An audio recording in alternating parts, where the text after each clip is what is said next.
we may actually max out our webinar line capacity. So we are making this webinar available on our website, which is probably later today or tomorrow.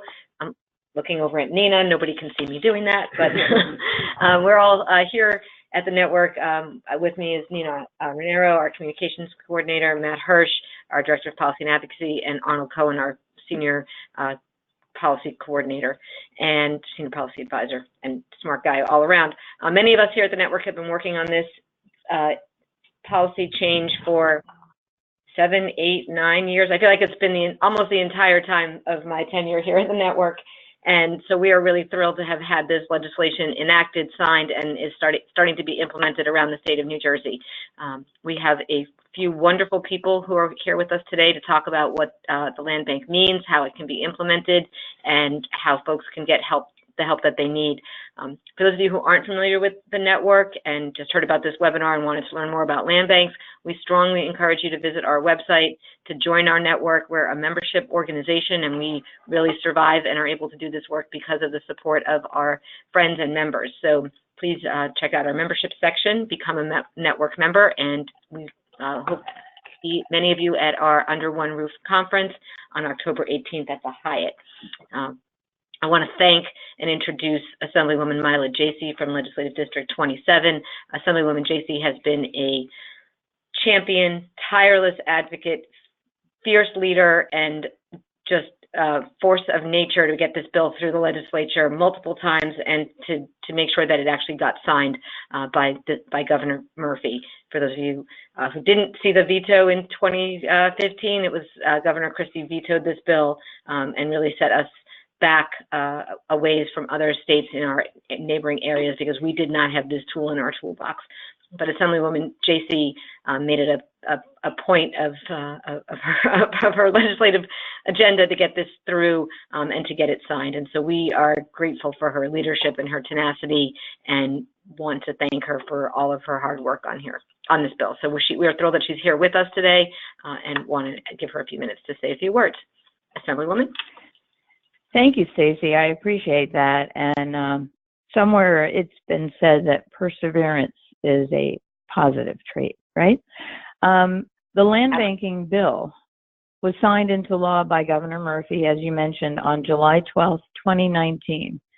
That was the third iteration of our attempt to craft a bill that would both permit and promote land banking in New Jersey. My colleague, Senator Teresa Ruiz, was the lead sponsor in the Senate, and I have been a lead sponsor in the Assembly since it was first introduced in January 2012. Prior to redistricting in 2011, I represented part of the West Ward of the city of Newark. I recognized and understood the value and importance of creating a land bank entity to allow municipalities in New Jersey to effectively manage and repurpose underused, abandoned, and foreclosed properties. I was honored that the network reached out to me to champion the bill, and it's been my pleasure to work with you, Stacy, and all the other members of the network since that time. The lack of housing that people can afford in our state is alarming, as are the food deserts that plague our cities, large and small. Land banking enables communities to control their own destiny, deciding for themselves what is best for them. The possibilities are limitless, but the obstacles we faced have been daunting. The bill was first passed with overwhelming bipartisan support in 2012, but never reached the governor's desk. When it finally reached his desk during the next session, again with bipartisan support, it was vetoed for the first time. Governor Christie made it clear he did not trust urban communities to self-govern. Working with the network, 2 years later, we introduced a new bill, adding language to increase transparency by requiring that communities maintain an online database of land bank properties. Despite the addition and in the face of a desperate need for this redevelopment tool, the bill was again absolutely vetoed by Governor Christie. With the election of Governor Phil Murphy, the network and I have enthusiastically recommitted to land banking. in partnership with Mayor Ras Baraka, who had the vision to recognize what such a law could mean for the city of Newark and indeed for all of our communities, we were on our way. 3 committees, countless meetings, and a multitude of amendments later, we proudly stood in front of an abandoned strip mall with the governor, the network, and a host of legislators and city officials, including the mayor of Newark, to watch the land banking bill signed into law by Governor Phil Murphy. We persevered, we prevailed, and enacted a law that Mayor Baraka called, quote, a solution that ensures fundamentally shared prosperity and opportunity in New Jersey. I am proud and honored to have been part of it, and I look forward to its implementation throughout the state. Great. I'm going to turn it over to Matt Hirsch, our Director of Policy and Advocacy, to take it from here. Thank you, Assemblywoman, and hello, everybody. You're most welcome. We really appreciate it, and we look forward to watching your important legislation blossom in New Jersey with the help of our members and everybody on the call. Our next speaker, so our approach here was to really to take a soup to nuts look at this legislation, to look at the legislative process, but then also look at to look elsewhere, see what's worked, what some of the challenges are, and then to look at some of the more nascent campaigns here in New Jersey, specifically in Newark. Our next speaker is Christi Clark, the organizing director for the Women's Community Revitalization Project. And they were integral in the organizing campaign in Philadelphia for the land bank. Christi, are you there? Hi, I'm here. Hey. So, Christi, your presentation should now be taking over on the webinar. Great. Can everyone see my screen? Yes. We can. Great. Okay. So, hi, everybody. My name is Christi. I'm with the Women's Community Revitalization Project in Philadelphia. We're an organization that does 2 things. We build buildings. So we're a developer, and we've built about 300 low-income rental properties. Our tenants make between $8,000 and $12,000 a year. And we also do community organizing, and organizing is the piece of the work that I lead at our organization. Starting back in 2009, we started a 4-year campaign to win our city's land bank. So I'm going to share with you all today a little bit about why we fought for the creation of the land bank, like what the conditions were in Philadelphia, because I'm sure that some of them are different from what you all are facing. And then really be able to share with you all the successes that we've had in our land bank, some of the challenges we've had in the 6 years since it's been rolled out, and then also some opportunities we see moving forward. So for our organization, the Women's Community Revitalization Project, we work roughly in this neighborhood in Philly. The map that you see in the top corner is the city of Philadelphia, and that orange square is the neighborhood that we've been working in for 32 years. And over time, what we started to see here is what a lot of folks saw all over Philadelphia was a lot of vacancy. And so in this next image, you can see that 1 in 4 pieces of land, this was back in 2009, 1 in 4 pieces of land in our community was vacant. Actually, after housing, vacancy was the second highest land use in our district. And so we were seeing this as real blight in the neighborhood and not something that a lot of folks were interested in doing anything about. But we also started to see, let's see, I cannot shift my slide. There we go. We were also starting to see some market forces take hold in the neighborhood. So land that we were seeing as not that valuable, suddenly other folks were starting to see it as valuable. And so in that same orange square that I showed you before, you can see what the median sales price was. So this is a map from 2001 and 2002. Everything that's in dark blue is a home that sold for $40,000 or less. This map is just 6 years later, and you can see the orange in the bottom is homes that are selling for $180,000 to $250,000, and that dark red on the bottom is home selling for over $250,000. So we were really seeing really dramatic changes in a short period of time. And we also noticed changes in other parts of the city. So this was another part of Philadelphia in South Philly in 2000 to 2002. You can see all the purple dots are homes that sold for less than $50,000. And the change has been really rapid. This is just a year or so ago. Homes that are in green were selling for more than $250,000. So we're seeing really dramatic changes happening really quickly in our neighborhoods.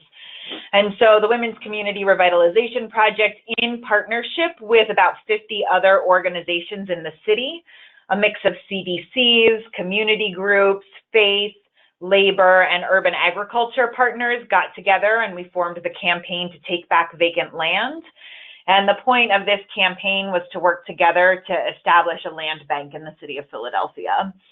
And so there were a couple of values that we fought for in our land bank. We wanted it to be fair, accountable, and transparent. And for us, that meant some really specific things. So we wanted to make sure that the public land, publicly held land, was being put back out for equitable development, that there was not just land going to the highest bidder, but that it was really going to meet community need. We also wanted accountability and having community representation on the land bank board.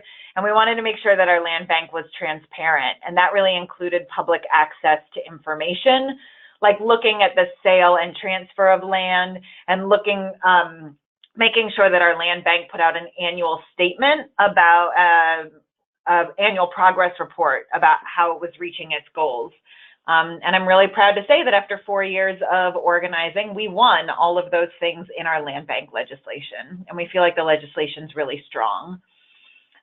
So since the land bank was started back in 2013, we've really had some successes. So there are about 42,000 vacant parcels in the city of Philadelphia, and about 38,000 of them have been identified as being able to be brought into the land bank. And so that is both publicly held land and privately held tax delinquent vacant land. And it has to have been tax delinquent for at least 3 years or owe more than $2,000 in back taxes. Since the land bank got started, we have, the land bank's been able to acquire over 2,000 properties. And that's been a mix of interagency transfer and acquisitions through sheriff sale. Part of wanting to create the land bank in our city is that the publicly held land was held by 5 or 6 different agencies with different disposition policies, different timelines, different rules. And so we were really trying to consolidate all of that vacant land in one place to make it easier to get back out for redevelopment. Of the 2,500 properties that have been acquired through the land bank, 132 have been put back out for productive reuse, about 120 of those for housing. And in our land bank's strategic plan, we set targets for housing based on income. So there's housing that's gone out for households making below 30% AMI, which in Philly is about $26,000 a year for a family of 4. Houses for folks at 60% or below, 120% of AMI below, and some for non-income restricted. And only about 25 of the lots have been sold for market rate. The rest have been transferred at a nominal fee. And then also we feel really good about there being a strategic planning process that involves community stakeholders. There's an annual process and opportunities for input. And including a pretty robust process that involves advocates and CDCs and other community organizations and even developers, for-profit developers, in really sitting down and talking about what the land bank is doing and how it could be improving. And then we also have community oversight on the land bank board. We have a CDC, and then our CDC association sits on the land bank oversight board. Despite these successes, there have been some challenges. I wish I could say it was like all rosy and amazing and wonderful, but there are some things we're still working through that hopefully you all can learn from. So one is that we have an unclear expression of interest process. So land is getting consolidated into the land bank, like I mentioned, through interagency transfer and through acquisition through sheriff's sale. But then for the non-competitive sales,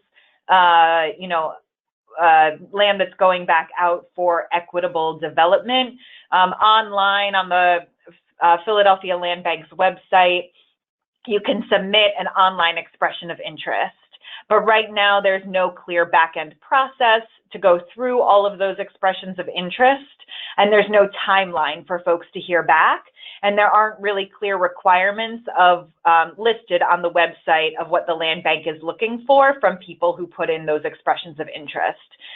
So it's been really challenging to get a process that feels clear and transparent and has a concrete timeline to it. So that's something that we're working on right now. The other thing that was just maybe an unanticipated challenge is that it took a while for the land bank to get started. We passed the law in 2013, but it wasn't really until 2016 that we started seeing land moving into and out of the land bank.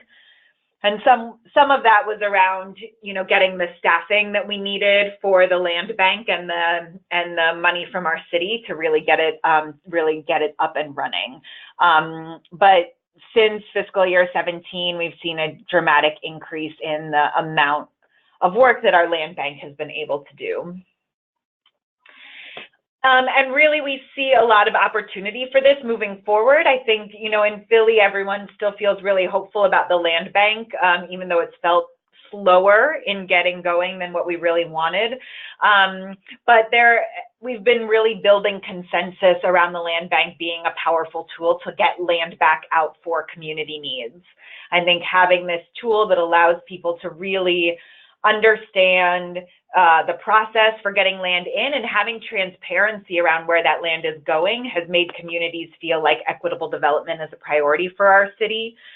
And then we've had a really strong ongoing community engagement processes that are really resulting in continued improvements in our land bank. So I think we're feeling really hopeful about where it's going to go, and that there is a way for communities to have a voice in what the land bank continues to look like in the future.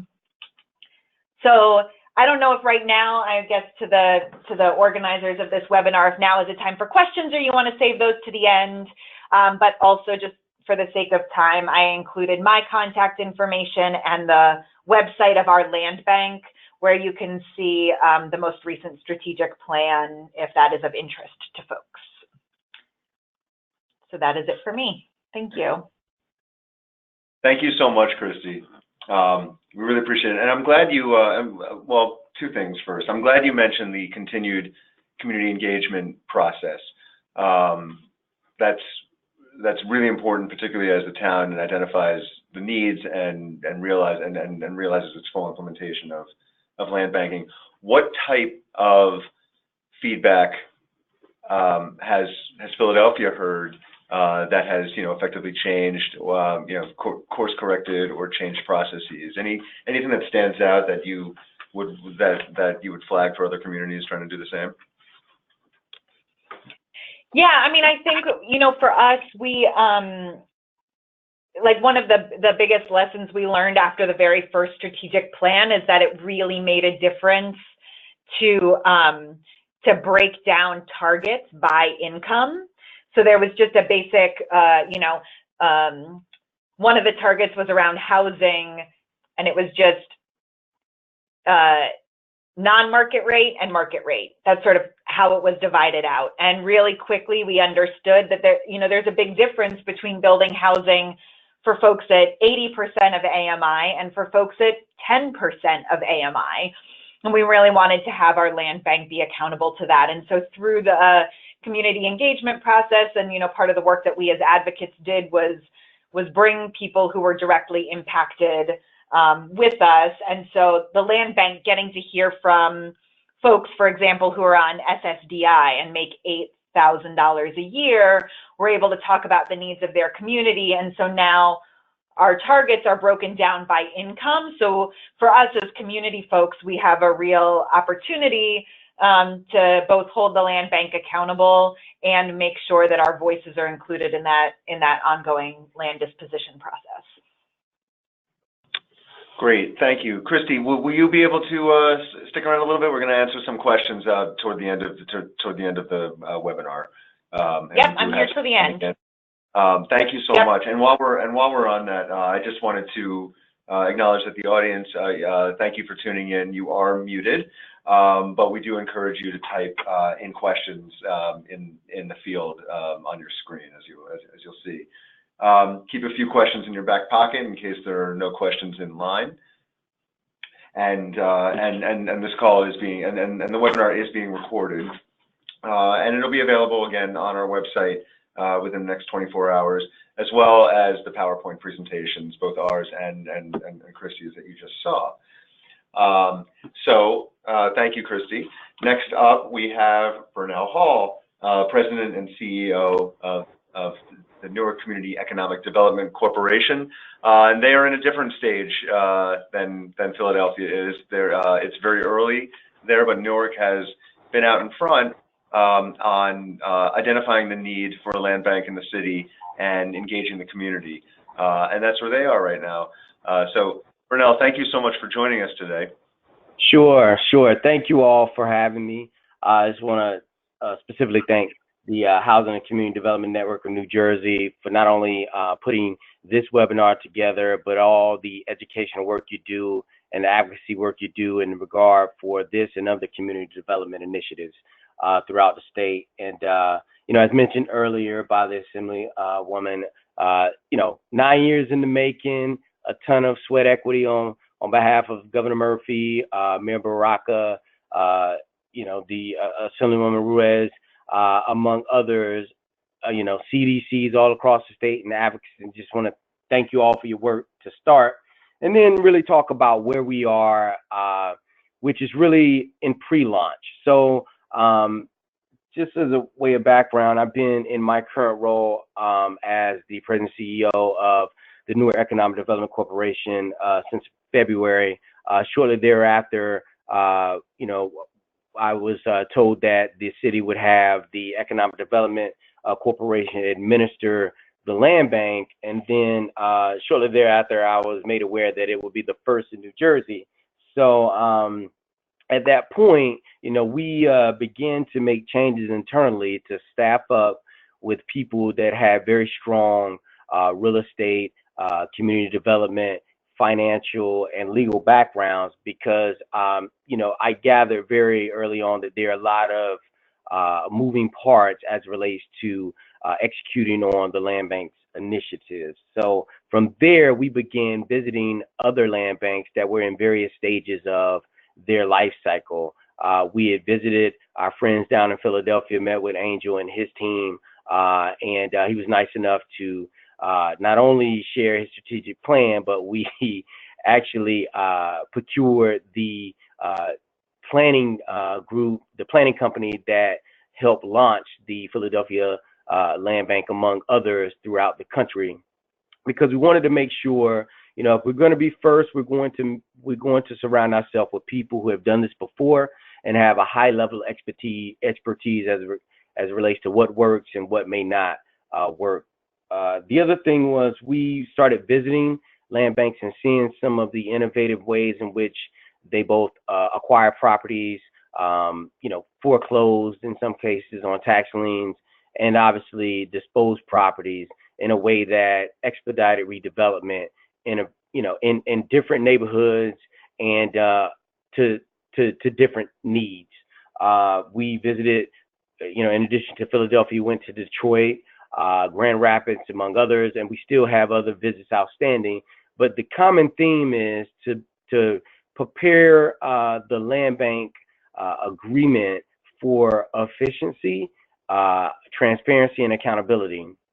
So what we have really worked hard to do was to make sure that we were in lockstep with the city, and that was the hallmark of what we're doing.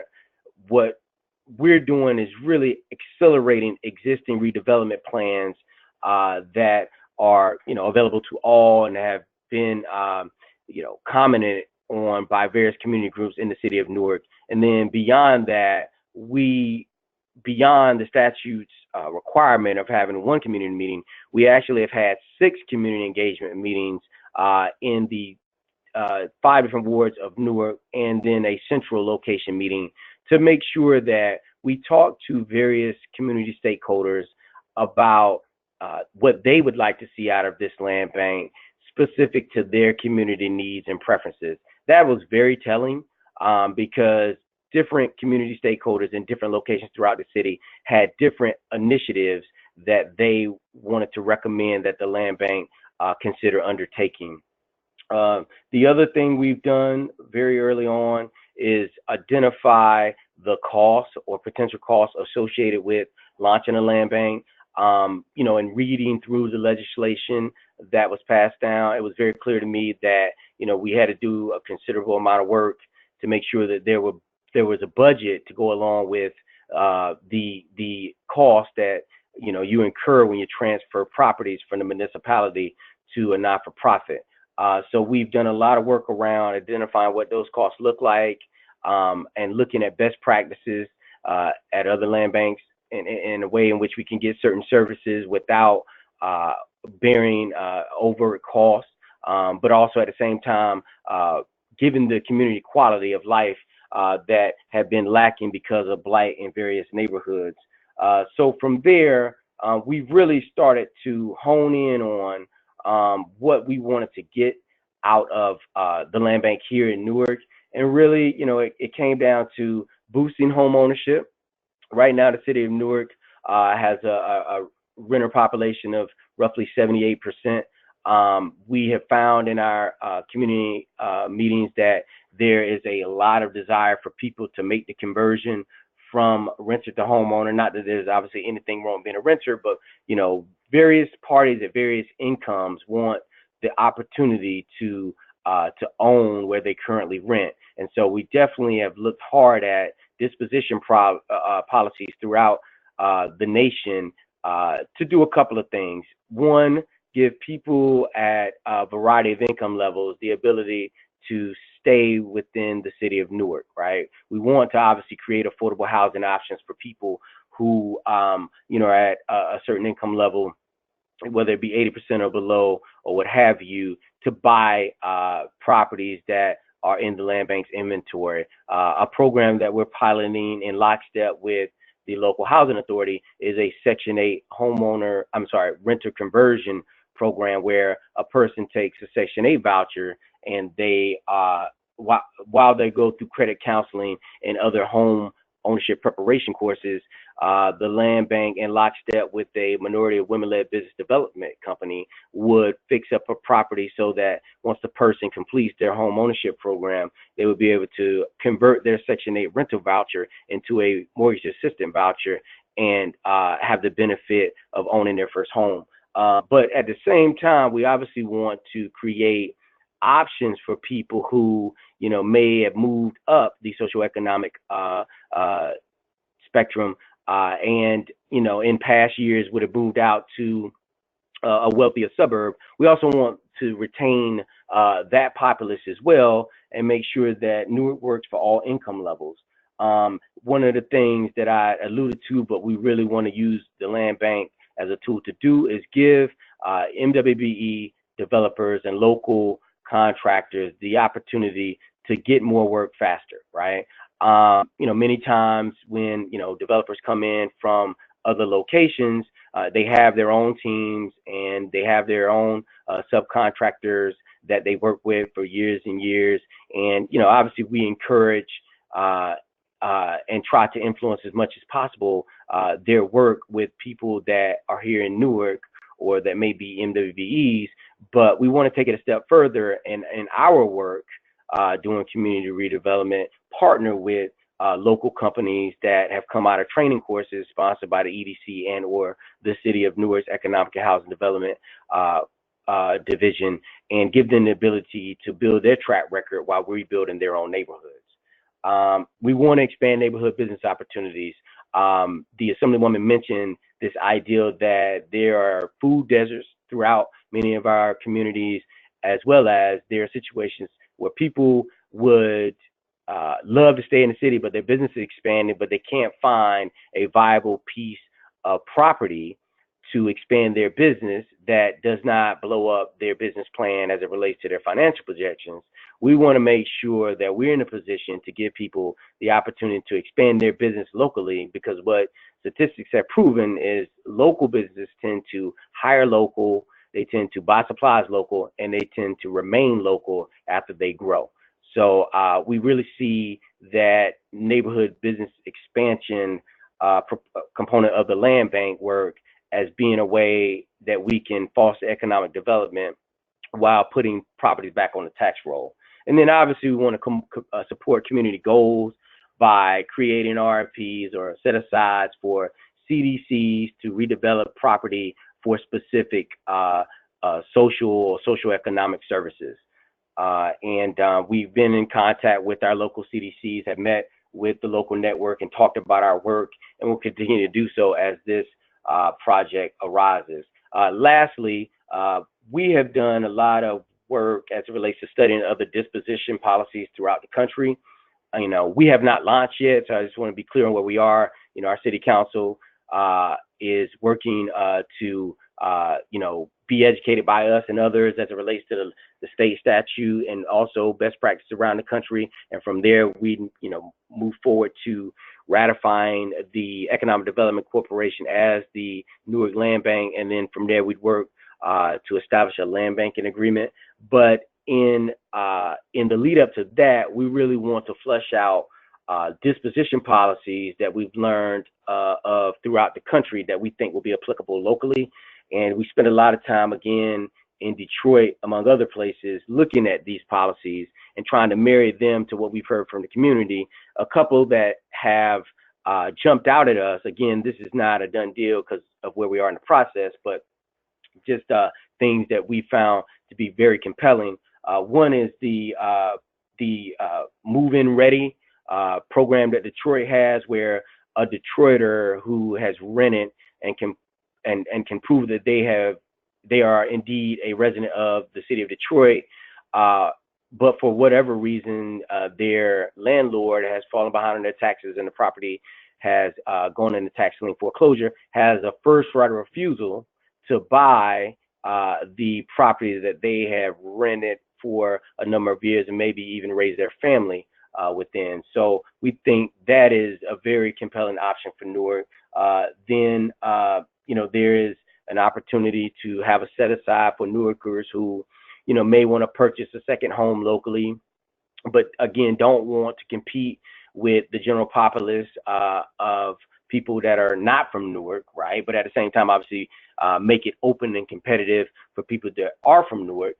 We'd like to set up, auctions that are specific to local residents. But at the same time, we want to be in a position to assemble properties for larger redevelopment opportunities in lockstep with the city's existing planning. So we're looking at large-scale redevelopment policies around the country. We found several that seem compelling, but we need to learn more, and we continue to do so. But we are in a place of research. We are looking to learn more. We are continuing to make sure that we understand the statutes in its entirety, and we continue to identify the needs of the community in such a way in which we can relay that to the administration, among others, who will shape the land bank's policy and launch. So with that, I'll close, and I guess we'll open it up for questions.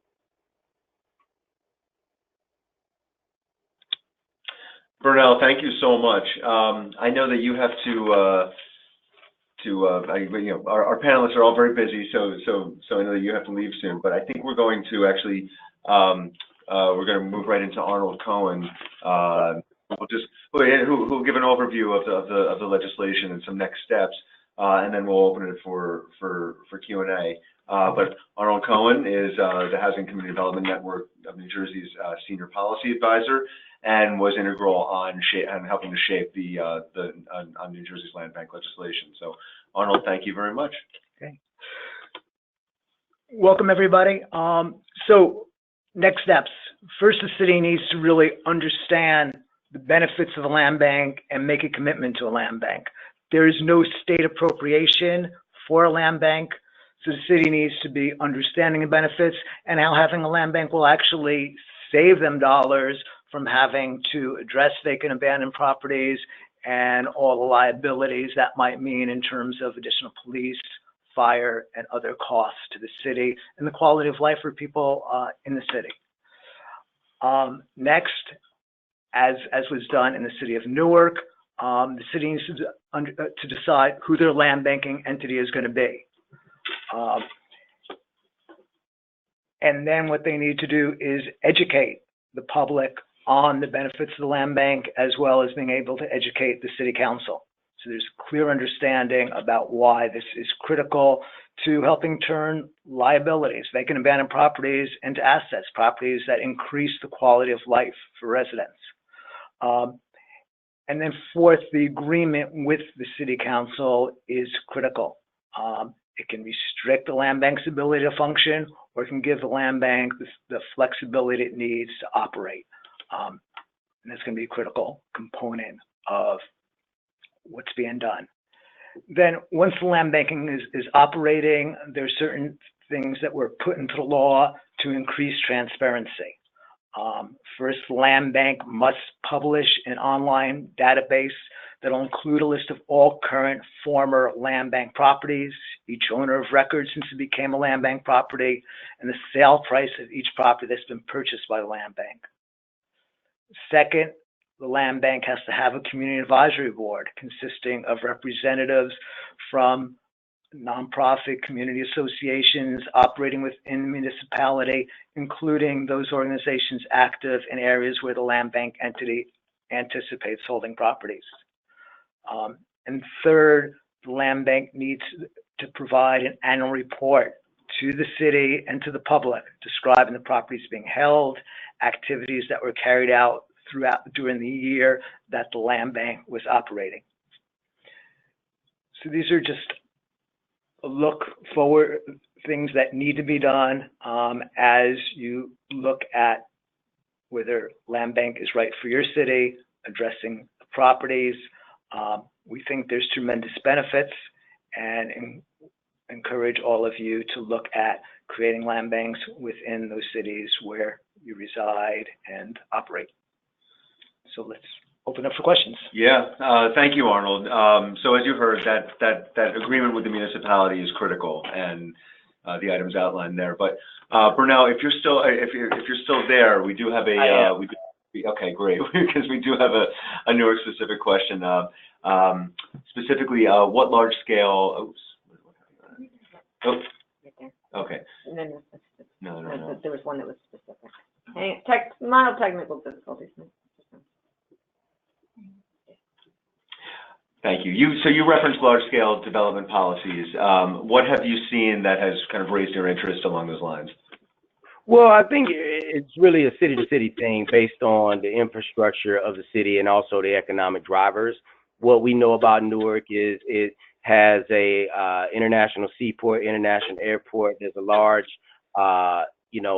plot or overlay of industrial properties, and then there's, commercial use opportunities in every major corridor of the city, whether it be Interstate 280, the Garden State Parkway, Interstate 78, or Highway 21. So, there's opportunities to do, assemblage to attract large employers if, that is the, wish of the community and makes sense from a transaction standpoint. And just leaving open, the ability to assemble in that fashion is something that I think is key, depending on, the needs of the community. Employment being one that is always a need, regardless of what community that you're in. And this is Arnold Cohen. More generically, a land bank is really about addressing the needs of the community. So as the Assemblywoman said, if the community is a food desert and needs a supermarket, well, that's where you need to assemble a number of properties to be able to have the land that a supermarket needs. It might be that a certain community needs open space and you want to be using the land bank to create a park. So Right. it goes back to what those needs of that particular community is that needs larger pieces of land. Yeah, Great. just Bernell, I want to jump in and just dovetail because that is a great point. Thanks, Arnold. I think it's really important in these community meetings to do as many as possible, do them locally, and local means, district, ward, neighborhood level. And then, we have been careful to make sure that the community has, email address and or our various social media outlets as mediums to make sure their voices are heard, to send in recommendations, concerns, questions, so that we can memorialize those things and make sure we're addressing these issues in real time. Great. Thank you, Bernell. Thank you, Arnold. Next question that you two may be able to answer, as well as Christi, who's still with us.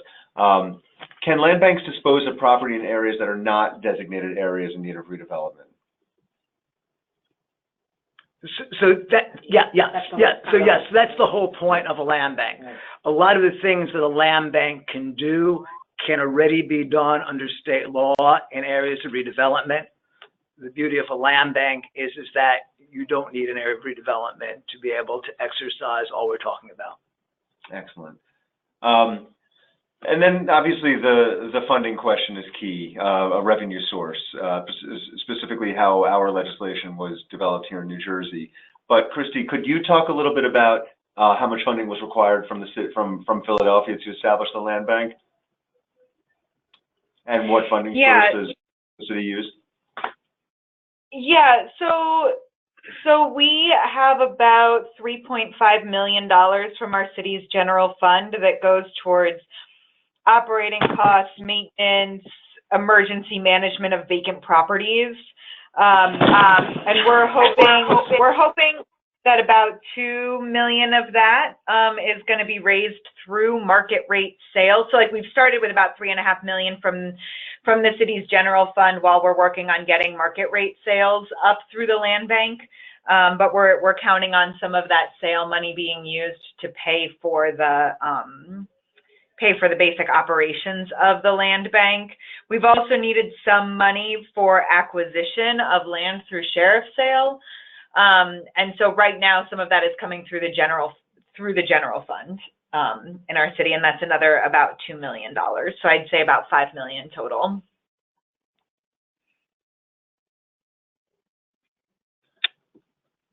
Excellent. Thank you, Christi.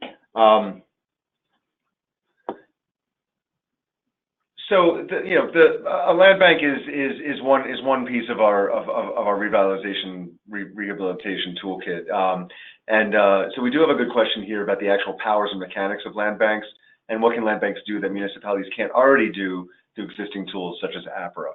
Arnold, I thought maybe you'd want to answer that. So what a land bank does, the land banking entity really has the expertise to do things like clearing title, addressing environmental issues, demolishing unsound structures. What the APRA does is the APRA is looking at vacant and abandoned properties, putting on the list, trying to get current owners to be able to address the conditions on those properties, and ultimately being able to take those properties through eminent domain spotlight.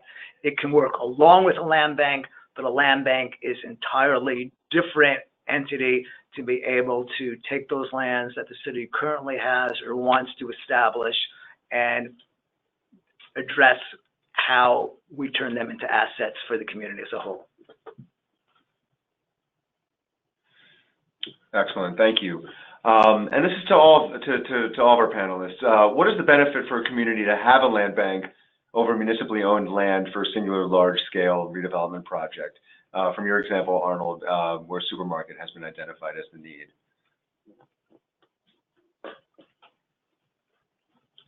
Any takers? Arnold, why don't you go first? I would say speed to disposition and speed to development. Exactly. There you go. I was going to jump in if nobody. Yeah. No, absolutely. And just a reminder, the network will make available sample ordinances for municipalities to work off of, because again, that agreement with the land bank entity is critical. And we will announce very shortly additional training and technical assistance from staff and experts in the field. We're working on those ordinances. We're working on the right. All right, we're just a bunch of questions coming in. We're just trying to sort through them here.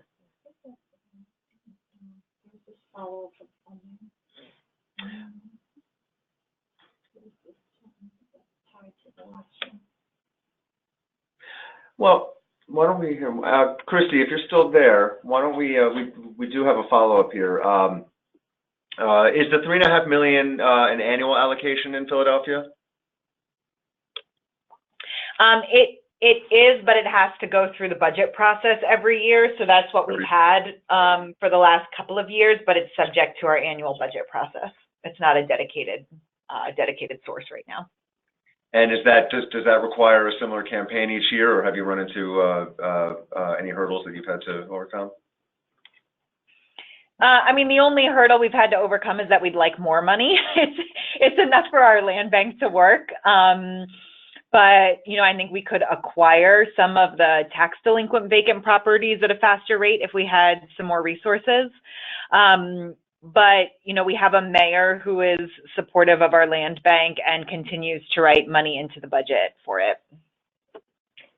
I have a follow-up. It's Stacy. I have a follow-up question for either Bernell or Christi. If you are familiar with any other land banks in your, Bernell, especially in your travels and conversations, that have a dedicated permanent source of funding, and whether that's something, you know, that folks, when they're thinking about their ordinance and their establishment of a land bank here, can either write into their, you know, right into the creation of their land bank, or maybe don't want to, or sort of what the thought about having a permanent financing structure. So obviously I'm in the middle of this, but my you know, suggestion is that you should write into that agreement a dedicated source. And just giving the Detroit example, because Detroit is large like Philadelphia, and it's also a land bank that we visited, and they were nice enough to give us a lot of they almost kind of created a launch book for us with their budget, organizational structure, and various other items essential to their operation. Detroit, they have about 65,000 properties. It's a $20 million operation, $12 million a year from the city, and then $8 million a year in disposition sale proceeds. They also were able to raise money from, and I'll name the foundations, the Kresge and Ford foundations, to the tune of $5 million when they launched their land bank. So, you know, I say all that to say, I think, you know, it should be strong consideration to either, you know, local or state level dedicated funding. And then there should also be, you know, attention to detail around positioning the land bank to be able to raise dollars from foundation and other like-minded philanthropic sources of capital.